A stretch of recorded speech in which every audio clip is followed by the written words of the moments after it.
Good morning, everyone. I'm Mike Danaher. I'm an Assistant Attorney General with the New York State Attorney General's Office. It's a pleasure to be here at Cornell Cooperative Extension for our monthly Consumer Issues program. We go throughout the year talking about various consumer-related topics, and we invite anyone who's watching us out in TV land to come in and join us. Just to give you a little bit of a tease, we had a really interesting discussion about different utility issues shortly before we went on air that we're going to touch on some of those issues today, but it was a really good discussion that is very helpful to me and helpful to those that are present to discuss and flesh out. So we always encourage people to come down and join us for this program. We're here on the second Thursday of every month at Cornell Cooperative Extension at 11 a.m. So please come join us, find out through CCE's website. They can tell you what topic is coming up. You might find that topic interesting. If you have a question that's unrelated to our topic, for those of you to know that I'm here usually at 11 to do our program, but then I also am around for an hour or so after the program's over with so that you can bring topics into us that might be unrelated to the topic we're talking about today. And in fact, today's topic is how to be a wise consumer in the utility market. A lot of new things going on in the utility market field, so it's things that we should be knowledgeable about in going around to make our particular decision. Some people think, oh my gosh, this utility thing, it's so confusing to me. Actually, if you sit down and you think about it, the basics are not that confusing. You just have to take a little time to figure it out, and as we always do here at Cornell Cooperative Extension Consumer Issue Program, we advise people encourage people to be good consumers when it comes to this or any other consumer-related topic. There's a whole host of different things that I would lump into quote-unquote utilities. Gas, electric, heat, air condition our homes, as well as telephones, fuel oil. We're now getting into solar and wind. So there's a whole host of different areas that we can talk about when we're talking about the utility markets. First thing that we should talk about is what historically I would think of as utility, which is the gas, electric, how we power our homes and our lives. There are different options that are available out there. It's changed over the years. I've been coming out to Cornell Cooperative Extension for 21 years now. Doesn't seem that long, but 21 years, over 21 years. And a lot of these things that we talk about, we didn't really have to worry about back in 21 years ago, although it does seem like it was a short time ago. It used to be with our gas and electric, we would move into an apartment or we'd move into a house, and we'd call, in this case, NYSEG. You'd call NYSEG, and they would come and turn it on, and we would get our bill each month, and we didn't think anything of it because there was no options, and we just, whatever the bill was, we paid and moved on and complained about utility service and complained about our bills, but heck, it was nothing we could do about it, so we just pay it and grumble. Well, things have changed somewhat, especially over the last 10 years or less, and now we have the option to choose who our energy provider is. Now there's a little caveat. What do you mean by energy provider?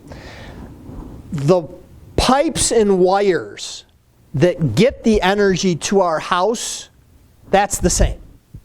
That's NYSEG. They're the delivery portion of our utilities. They're the trucks that come up and put the lines in and all that stuff. What I'm saying as far as what has changed is the energy that flows through those pipes and across those wires has changed. There's been deregulation, and therefore you can, as a good consumer, go out and find a company that will furnish that electricity or furnish that the natural gas to your house, and that is the supply provider. So we have a delivery and a supply. And if you look at your NYSEG bills, if those of you are anal like me and look at those sorts of things, you'll see there's two portions to your bill. There's a delivery charge and there is a supply charge. The delivery charge is what it costs to have the pipes and the wires and get them fixed and put in new poles and all that stuff. That's not going to change. That provider is the set provider in your community. And there's different providers throughout different areas of the state of New York. But you can look at, and I would encourage you to look at, that having who the service, the supplier is for your service. And that can change. And the rates can change for people. So there is a whole host of different companies that offer a whole host of different options to you. And being a good consumer, if you investigate, you choose what is the best option for you. There are different ways to check. I just do a Google search because I keep forgetting the name of the entity. But with the New York State Public Service Commission, the escrow, they're called ESCOs, Energy Service Companies, provide what their rates are, and those are reported. I don't know how up to date they are, and I don't rely on them, but you can look them up online through the New York State Public Service Commission. You can look up, there's a link to click for electric rates, and there's a link to click for natural gas rates. And you can click, and you can see the different providers in your community, your area, and you can see what they're charging. Then what I encourage you to do, being a good consumer, is to contact those providers that you think, oh, I might like this fits for my life, I like this. And call them and say, okay, what are your rates? And get from them what their rates are. And if you agree with them, you can sign up with them. It's a very simple process, at least in my experience. It's been a really relatively simple process, to switch who your escrow is. And there are different options available. The two main options are fixed and variable rates. Variable rates are exactly what it says. It varies. Historically, although there was a period of time when we had the plummeting utility rates and actually went down through the winter time, but as a general rule, the more energy that's being used, which would be more in the winter time and colder weather with heating our homes, it tends to be that the rates are higher. And in the summer months, it tends to be lower. That's just as a general rule. So that will fluctuate, variable, it's a variable rate. And then there are fixed rates, which is a fixed rate for a set period of time. Now, your bill doesn't stay fixed. That's the thing a lot of people don't understand. They have it's a fixed rate. It's not a fixed dollar amount on your bill. Your bill will fluctuate based on how much energy you use. And that's due to the fact that your fixed rate or your variable rate is the rate that you are being charged for a particular unit of energy. So it could be a fixed rate for natural gas, it's per therm. That's what they use to calculate. For electricity, it's kilowatts per hour. And so if you have a fixed rate, it might be 5.5 cents per kilowatt hour for electricity, and it might be, I don't even know what therms go by, it might be 50 cents or something per therm. So you could have it fixed, or you could go with variable because you think, oh, rates will go down, they'll go down more than they'll go up, so rather than lock into a particular rate. Then the other aspects to it with an ESCO is you can lock in for a certain length of time. It could be several months to up to 2 years, I believe, up to 24 months. Or it could be shorter. Another component to understand is whether or not, if you lock in, are you bound by that for a period of time, to the extent that if you should change within the, I'll just use 24 months. If you should decide that you don't like the ESCO that you're using, is there a penalty associated with me switching out within those 24 months? And knowing all those factors, you can make a decision as to what provider do you want.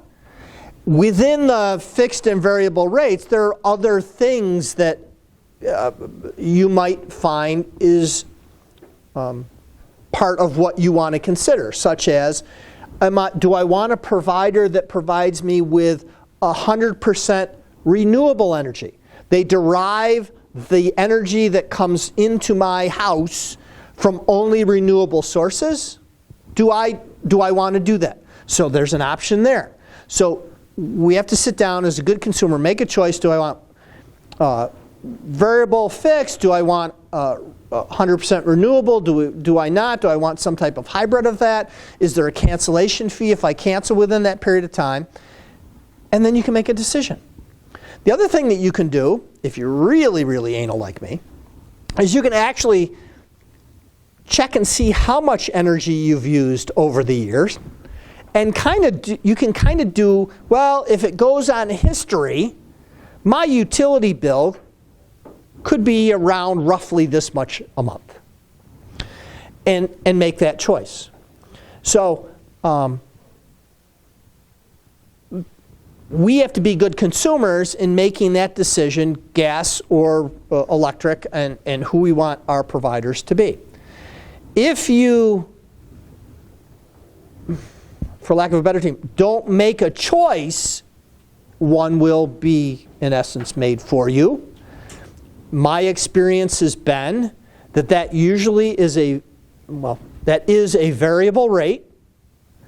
The other thing is when whatever agreement you come to with an ESCO, if you say you sign on to a 24-month program for gas or electric at a certain rate, when that 24 months expires, you will automatically be kicked into a variable rate.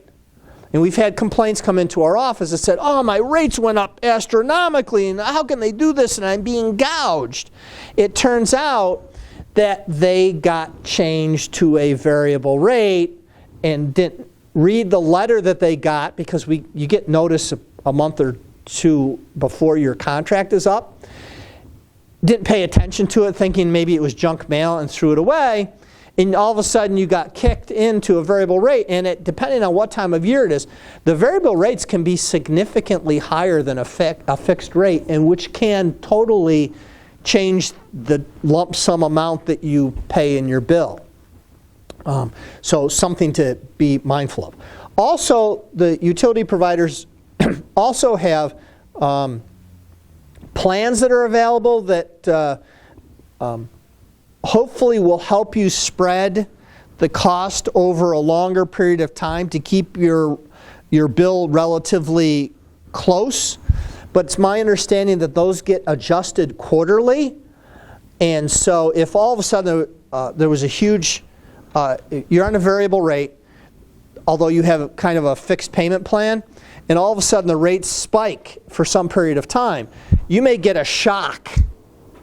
If you have this quote-unquote fixed rate plan, you might get a shock next quarter saying, well, the rates really spiked really high. You've been at a steady payment plan.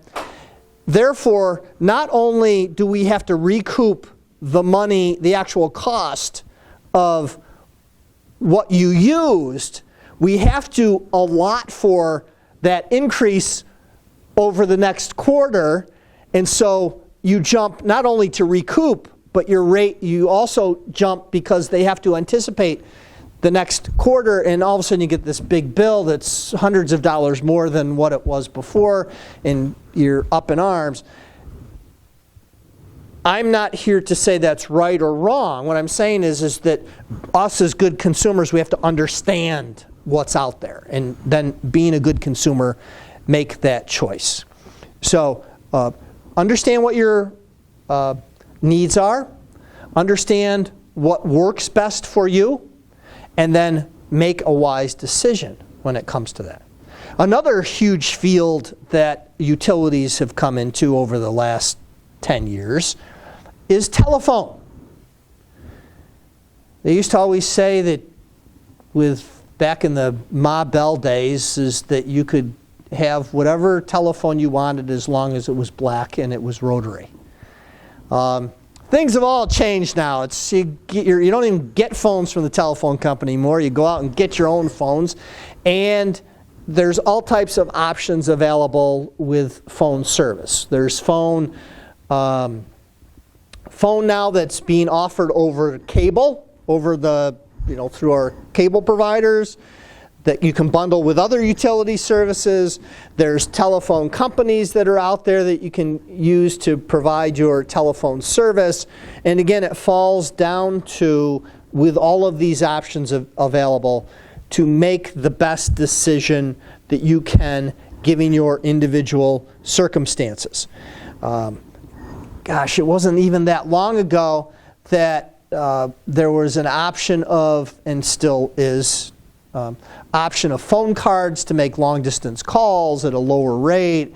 It was always 10 cents a minute or whatever, which nowadays we sit back and go, man, that was a lot of money when you think about it. At 10 cents a minute, and you'd have to abbreviate your telephone calls because you get this huge telephone bill. Now, a lot of providers, I guess in the little world that I live in, most experience, Ben, is with these universal long distance providers, where it doesn't matter where you're calling now. You just get on the phone and you call, and it's a one flat fee that you used to pay, that you pay now to get just long distance calling. Maybe it's a function of us seemingly to be more of a transient type of society, and I'll use it from my own personal experiences, that my kids don't live anywhere near us. They live in other parts of the country. It's just jobs and things and everything. And so we're calling our kids in Texas and Ohio and Vermont and all over the place. And we don't think anything of it because, one, we have this other thing called cell phones. Or we call from home and we have this unlimited plan. But I presume there are plans out there that, hey, everybody I know, or frankly care to talk to, all would live within my town. I have very little need to call long distance. So that's my personal experience. So how can I develop my telephone plan to take into that individual circumstance? I don't care about long distance. You can charge me 25 cents a minute. I don't care, because I don't call that. If that's the circumstance, then you look for a provider and say, okay, I'm only really concerned about the 607 area code. I only want to call within there. I don't want to call anywhere out of there. And so what's the deal you can give me for that? I'd be glad for you to charge me more if I make long distance calls outside of the 607 area code. So give me a plan that is less expensive for me here, which I don't care that much. Again, those options are there. We have to look at our individual circumstances and make a choice. Included in that whole mix is this cell phone thing. Well, I'll step back a second.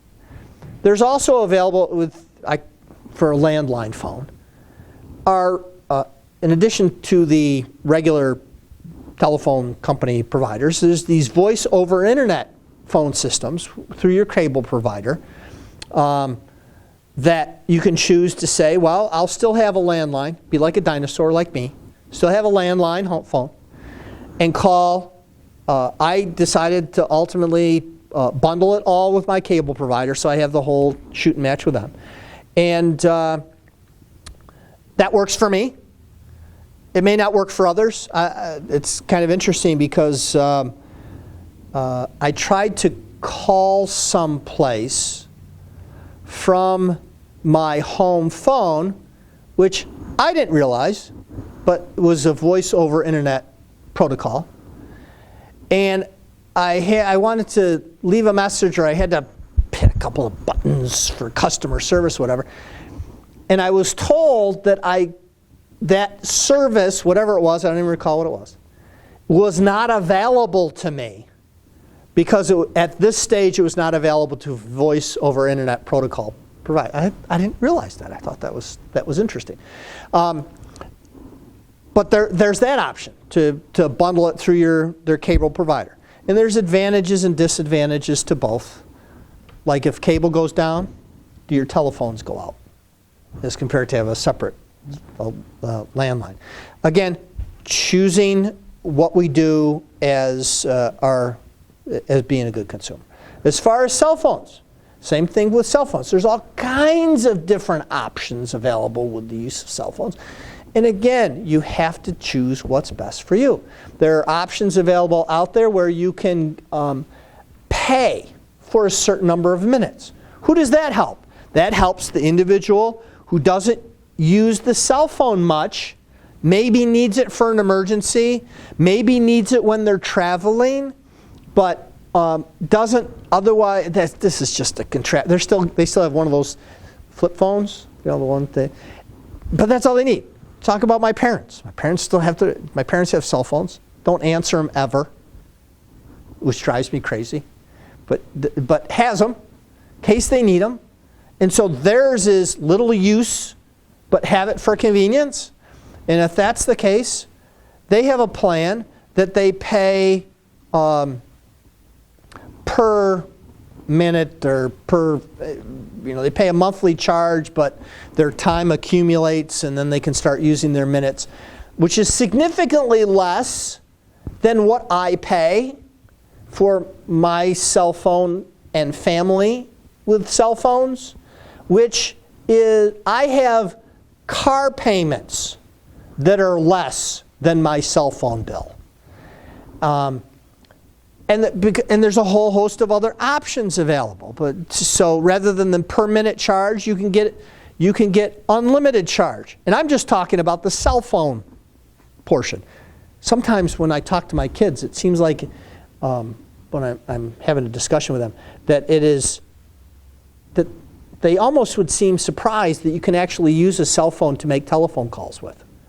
Because we're so used to having these phones now that provide virtually all of their internet now they do on their phone. They're not near a computer. They don't need to be. They have their phone, which is pretty much a computer. And that's a whole other aspect of data.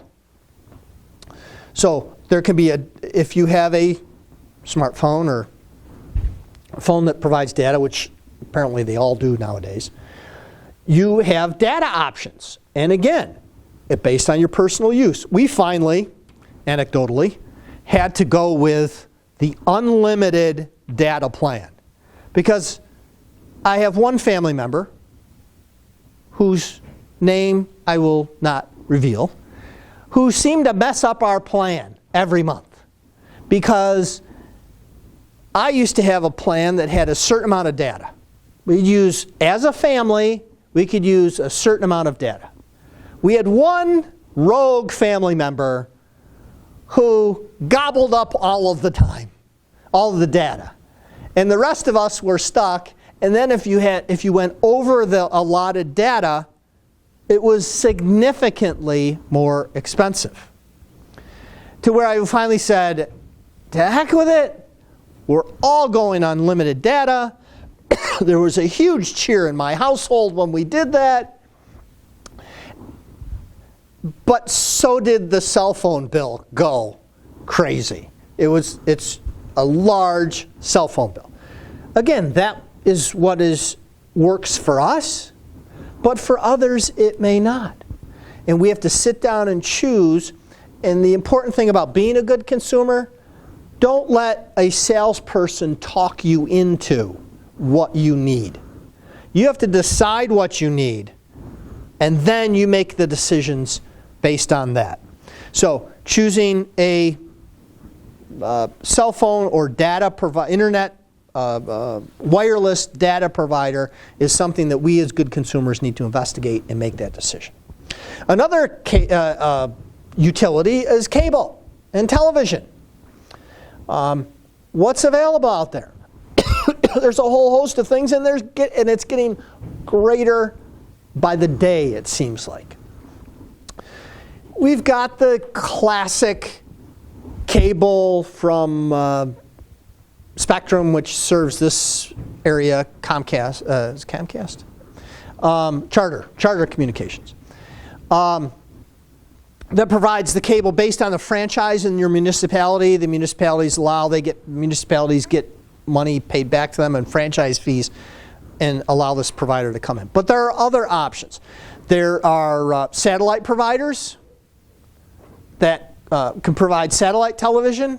Put the dish on your house and you get service that way. There's a couple of different providers with that.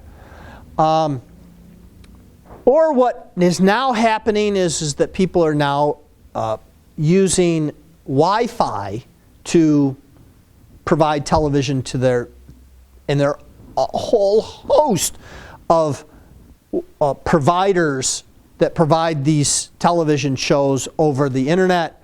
You know, the big ones, one of the FANG groups, Facebook, Amazon. One of them is Netflix.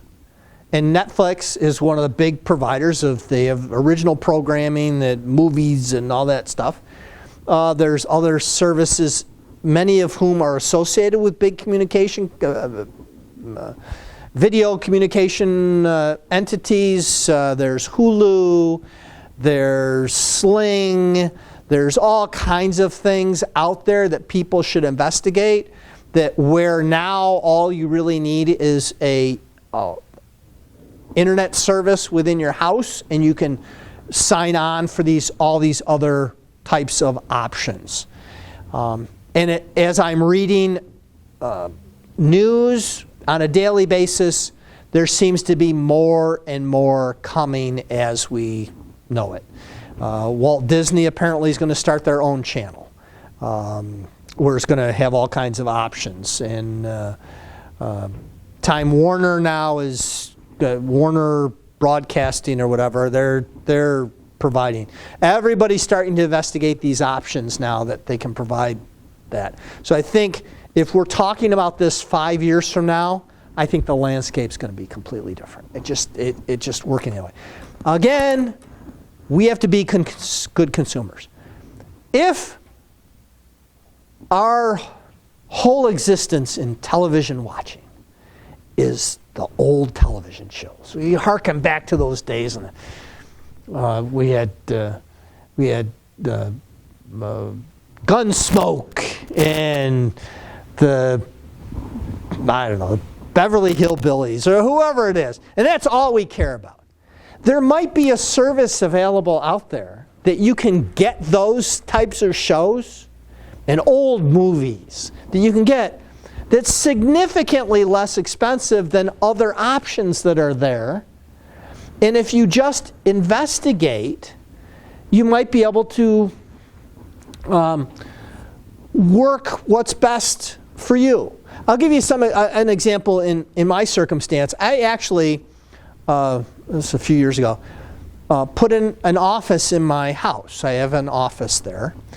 And I said, of course, I refer to it as my office, but some would call it a man cave. And I want a television in there. But it was a former bedroom.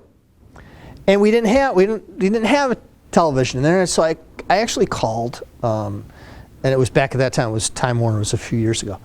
And I asked them, how much is it going to cost me to run a line into this room so that I could have it? And she said, oh, you don't have to do that. Which shocked me. I said, well, how can I do this? Well, come to find out, if I had a smart TV, most TVs nowadays are smart TVs. I didn't have a smart TV.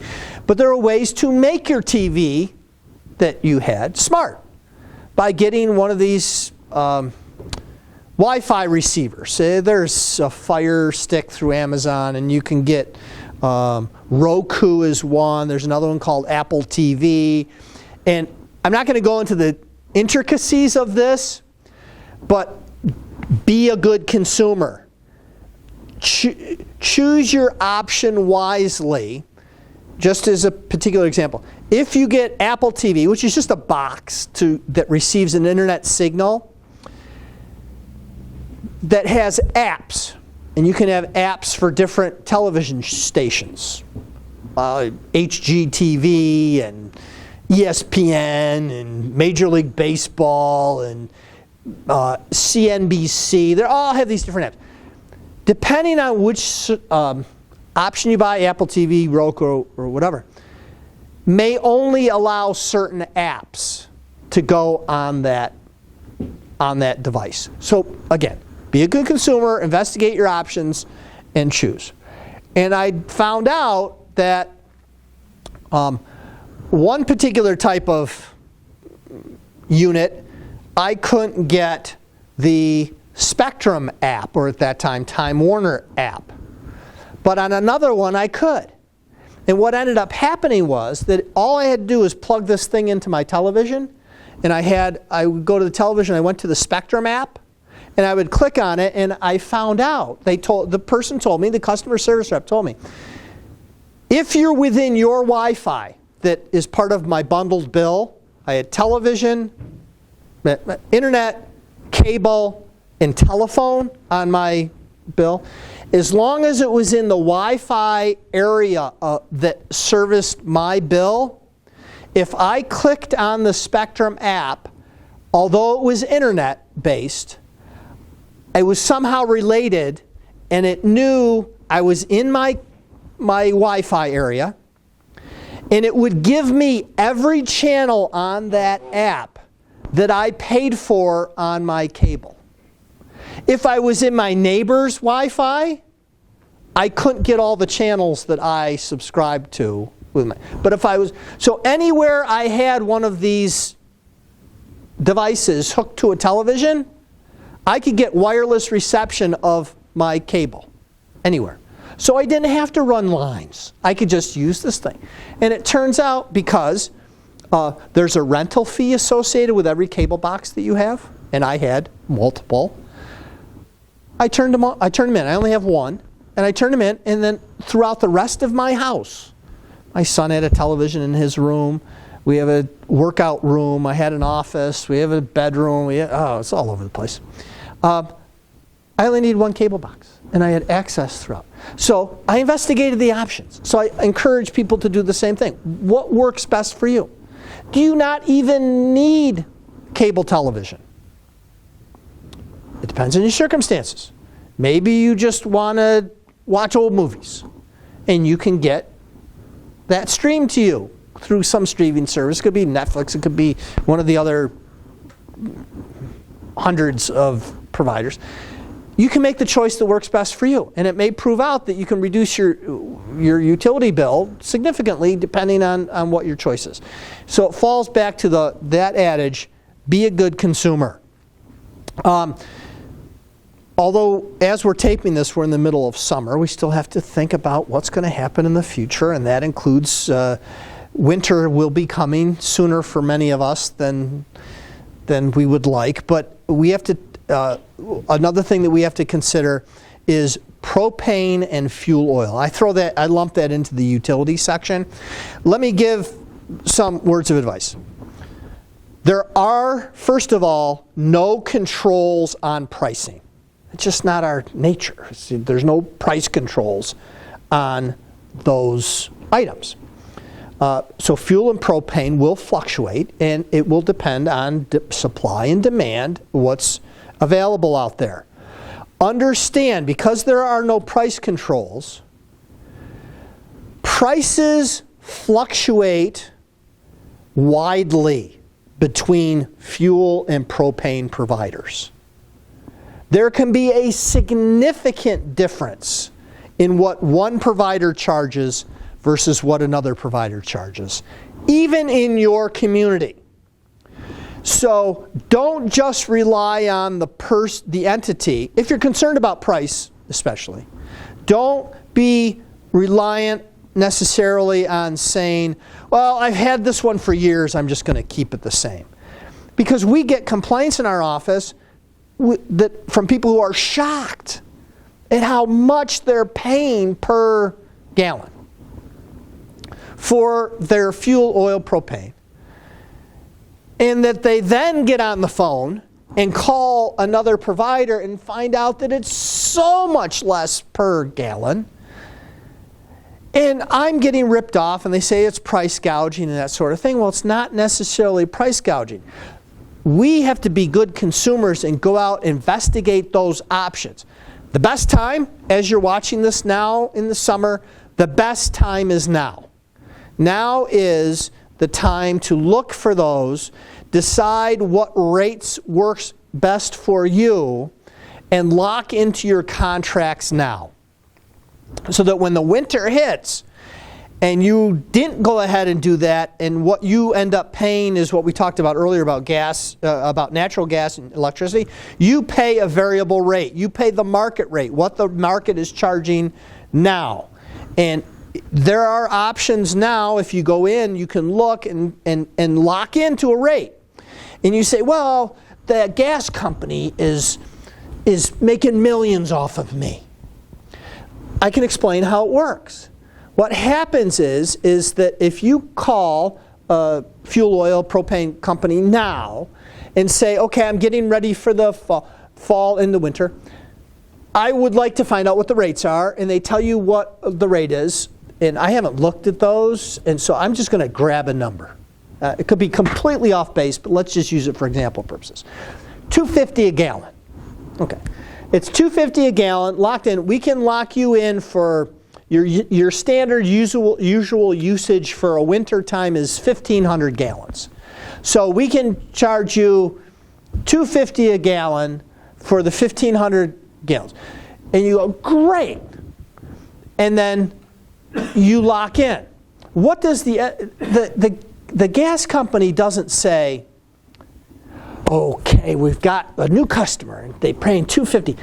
We're hoping the rates will go down over the winter, and actually we'll make big bucks on this. We'll make, the energy rate's may drop to $1.50 a gallon, and we're going to make all kinds of money. That's what people think sometimes.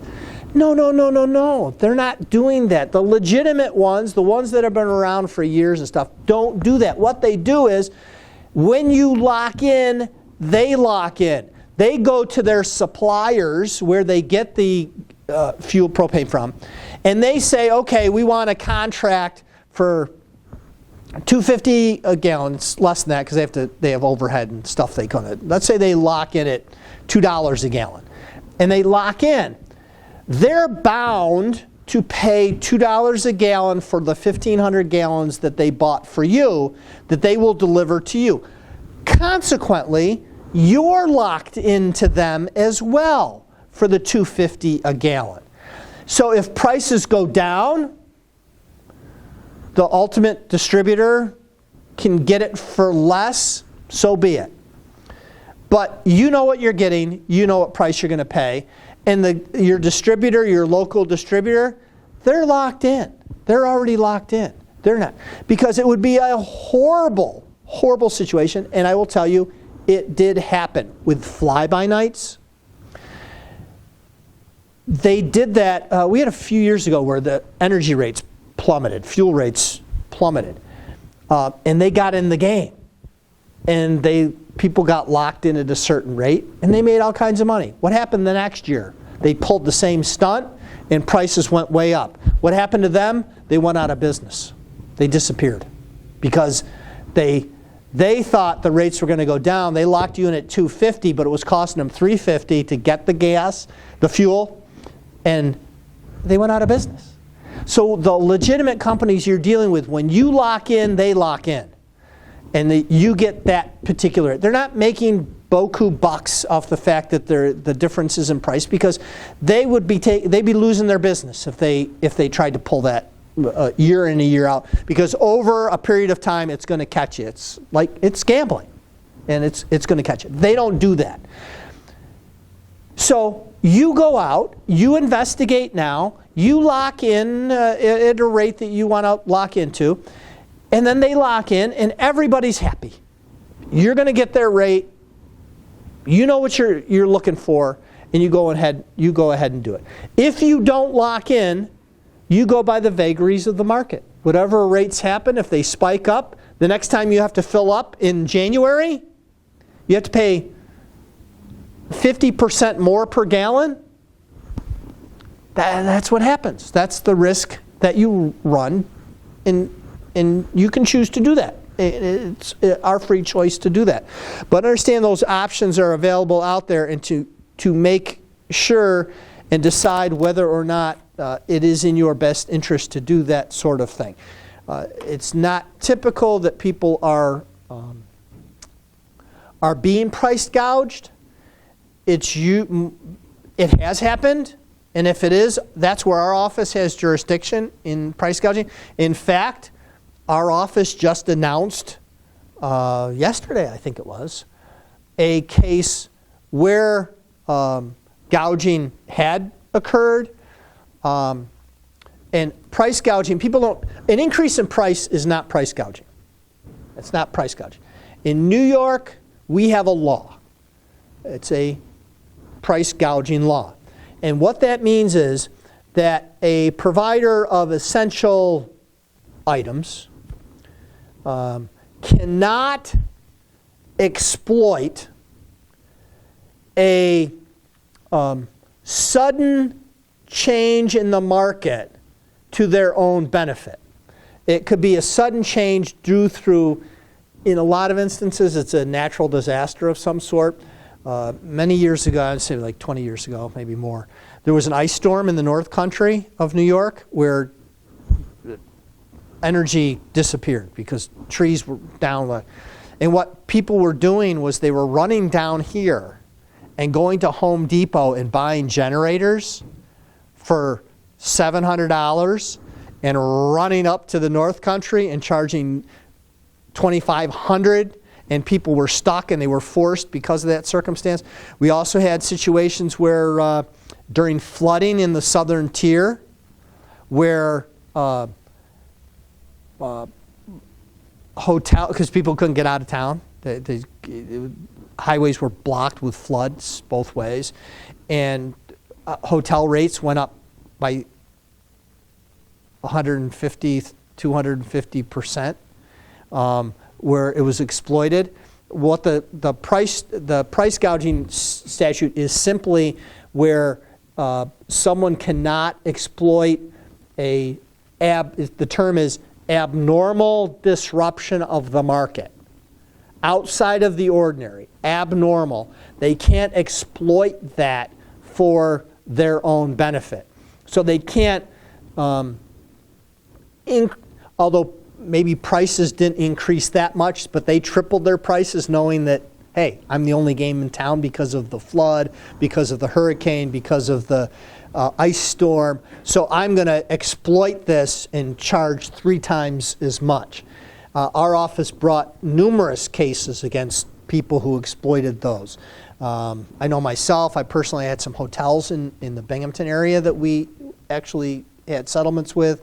The big hurricane that hit New Jersey and Long Island, gas prices went astronomically up, but retailers exploited it and increased it even that much more. We went after them for exploiting the market. That's that circumstance. So if prices increase just because of regular market forces, things that regularly would kind of happen, we see that happen all the time with gas changes and things like that. If it's because of just a naturally occurring thing, that's just what capitalism is. That's what happens. You know, things get supply and demand.